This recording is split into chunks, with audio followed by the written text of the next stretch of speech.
Have you ever had a situation where you thought that you were listening to your intuition and it turned out that you were listening to your anxiety? Or perhaps you have had it the other way around, in which this way is a lot of times really telling. This is a very obvious one when this happens. We're like, is have you ever thought you were listening to anxiety and did said thing anyway, and then realized it was your intuition speaking and not your anxiety, and then you got that kick in the, dang it, why didn't I listen to myself, right? So I'm here to offer a little insight on this. And it's not about being more spiritual. It's not about being more logical. It's actually more about learning our body and listening and paying attention to the signals that our body gives us than it is about anything else. So we all have this natural gauge called intuition, called a gut feeling, however you'd like to phrase it. And it's common. It's really, really common for people to not know how to navigate this. It's not something we're taught in school. A lot of family systems, it's not something we're taught. To be honest, in a lot of families, we all have a dysregulated system. And so the last thing you are going to be taught is to trust yourself, right? So it's normal. It's common. It's okay. You're human. It's completely normal. So what happens is, right? So both of these things, the anxiety and the intuition, can feel urgent and they can feel loud or they can feel physically intense.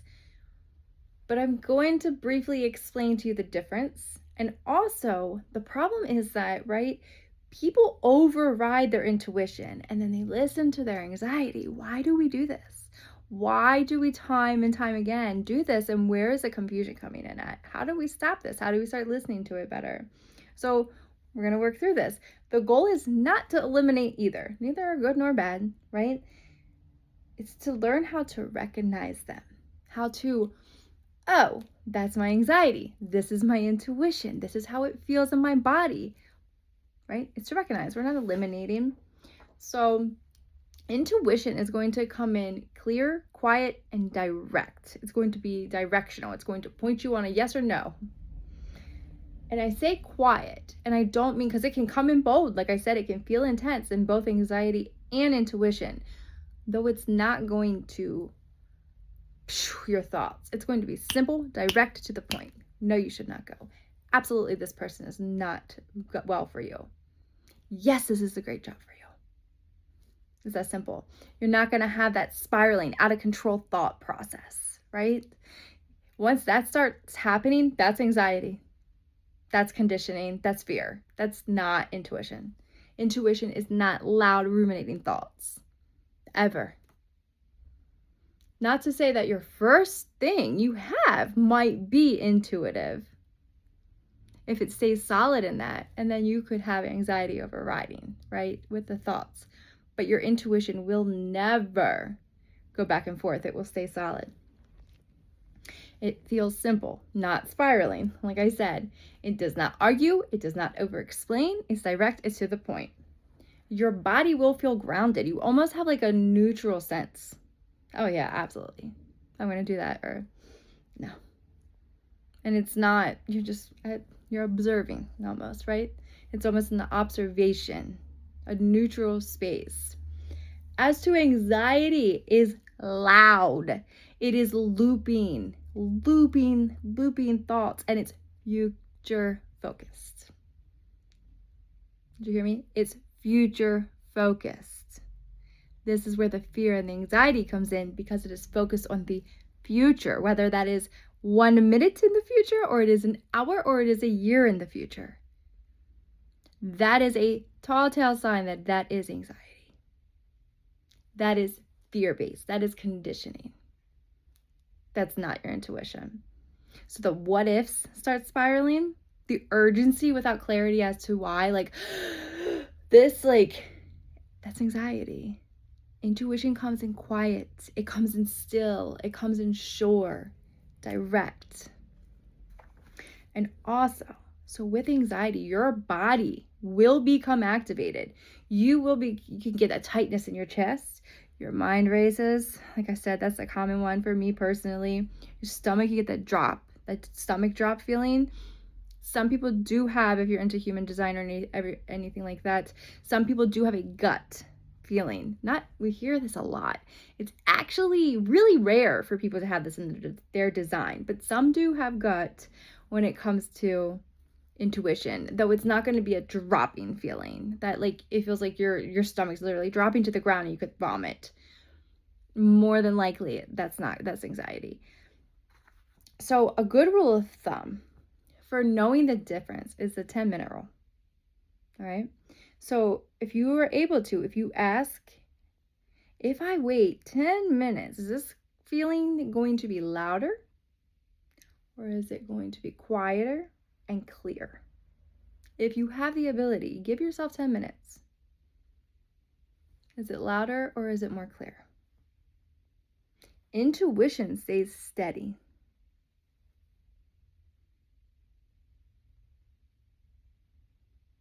Intuition stays steady, or it will become simpler, even simpler. Anxiety is going to send you through the loops. It's going to have you ruminating thoughts, and you might start here and end all the way over here a year later as to why you're not supposed to be doing this, because it's the future focused. 10 minutes. If you're able to wait 10 minutes, if your anxiety is escalating, causing more scenarios that are not, again, future focused fear, it's anxiety. Check in your body. Does this feeling bring contradictions to you? Contractions? Tightness? Or are you feeling stillness and grounding? You can have both at the same time, yet know the difference. So, for instance, if somebody new asked me to go dancing with them, I love dancing. And yes, I'm going to go. Now, is that a good decision for me? Yes, it is. And that's my intuition. But I feel anxious. Why am I anxious? Well, because it's new. It's a new person. I've never been to this place. What if I make a fool? That's anxiety. Though my intuition is staying steady in the fact that this is absolutely a good move for me to go. So you can have both. It's checking in with the yes or no. Am I to do this or not? Is this a good decision or not? And being able to separate. That's maybe a different video. So again, anxiety for the cues is tightening. Urgency, scattered energy. Intuition is calm. It's certainty, even if it's uncomfortable, as I just said.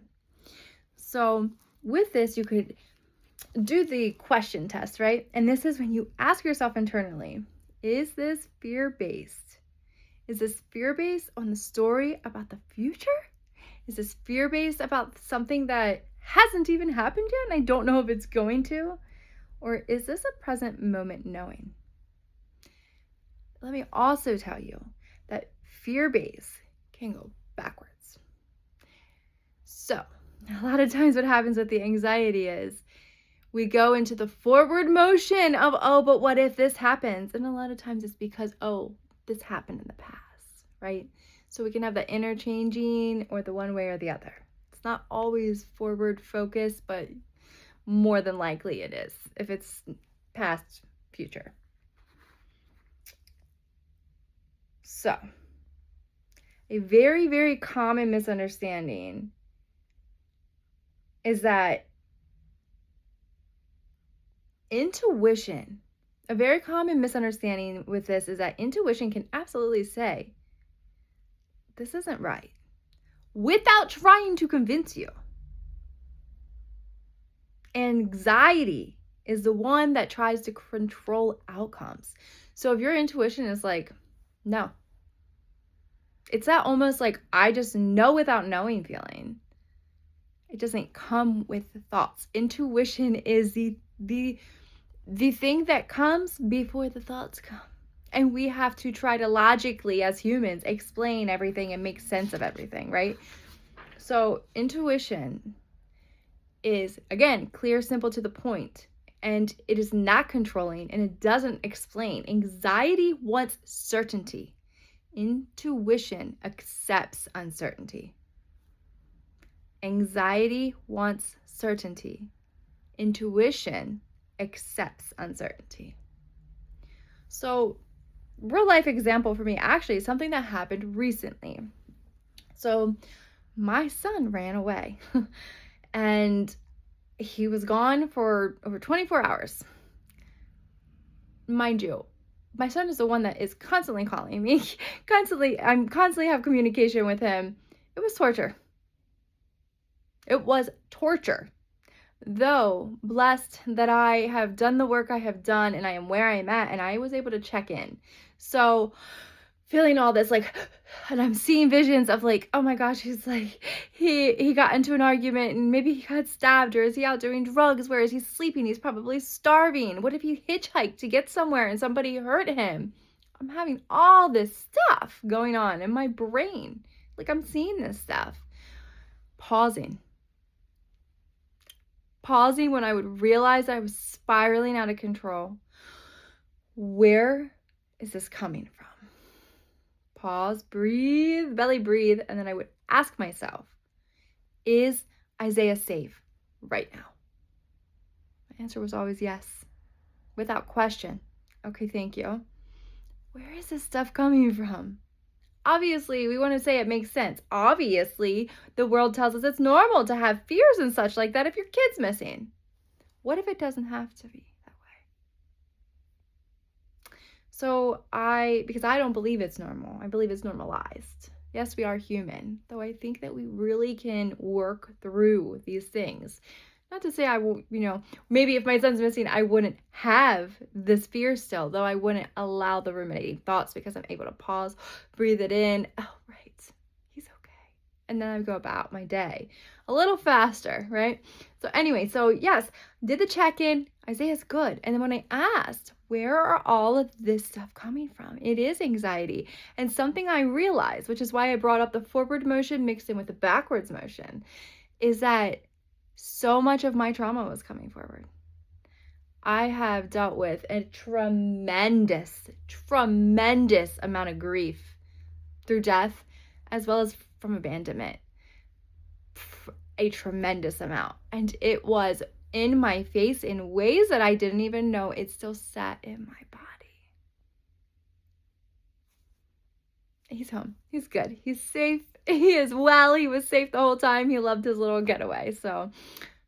But that's a real life example from me that I can share with you. And so I noticed that because I was future focused and I was washing dishes and I kept seeing it and it just kept escalating and getting worse and worse. The visions and the thoughts of oh my gosh, these situations got worse. And so that's how I knew, and I could feel it in my chest and it was literally consuming me. That's how I knew this is anxiety, must pause, must breathe, bring myself back to self. Is he safe? What is the direct question? Get away from anytime you have those thoughts.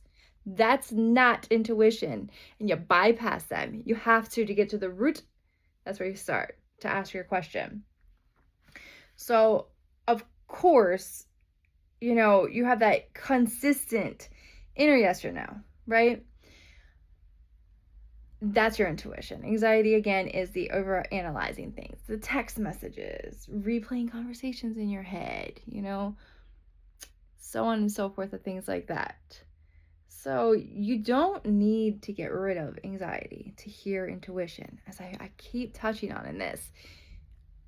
It's something that takes a lot of time. And I don't know that we ever completely get rid of anxiety because we are human, though I think we can come to a state that we are able to recognize it a lot faster, That takes a lot of time. And the very first thing, though, is becoming aware. Awareness stops. It breaks the pattern. It stops it right in its steps. Boom.